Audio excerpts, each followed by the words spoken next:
સુરતના કામરેજમાં થયેલી 40 વર્ષીય આધેડની હત્યા મામલે પોલીસે ગણતરીના કલાકમાં આરોપીને ઝડપી લીધો છે। કરજણ ગામના વસાવા ફળિયામાં આધેડની હત્યા બાદ કામરેજ પોલીસે 50 વર્ષીય આરોપી આધેડને ઝડપી જેલ ભેગો કર્યો છે। આરોપીએ હત્યા પત્નીના પડોશી સાથેના આડા સંબંધના કારણે કરી હોવાનો ખુલાસો થયો છે।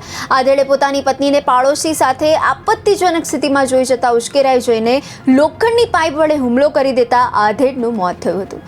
પોલીસે આરોપીને જેલમાં ધકેલી આગળની કાર્યવાહી હાથ ધરી હતી। સદર મંગલ તોતારામ પાટીલ આરોપી પીડિયાભાઈ વસાવાના ઘરે જ તેની સાથે છૂટક મજૂરી કામે રહેતો આવેલ, બંને અલગ અલગ જગ્યાએ મજૂરી કામ કરતા હતા। ગત તારીખ 15/8/2024ના રોજ પીડિયાભાઈ જ્યારે પોતાના ઘરે આવે છે ત્યારે તે જોવે છે કે તે પોતાની પત્ની તથા સદર મરણ જનાર મંગલ તોતારામ પાટીલ આજુબાજુમાં સૂતેલા હતા। જે હકીકત જોઈને સદર આરોપી પીડિયાભાઈ વસાવાને અચાનક ગુસ્સો આવી જતા તેમને સદર પોતાની પત્નીના આડા સંબંધની શંકા હોવાનું લાગતા પોતાના ઘરમાં પડેલ પરાઈ વડે સદર મરણ જનારને શરીરે માર મારેલ તથા બાજુમાં પડેલ અસ્ત્ર વડે પોતાની પત્નીને જમણા હાથે તથા મરણ જનાર મંગલ તોતારામ પાટીલને જમણા કાનના ઉપરની સાઈડ માથાના ભાગે પ્રહાર કરી તેનું મોત નિપજાવેલ। સદર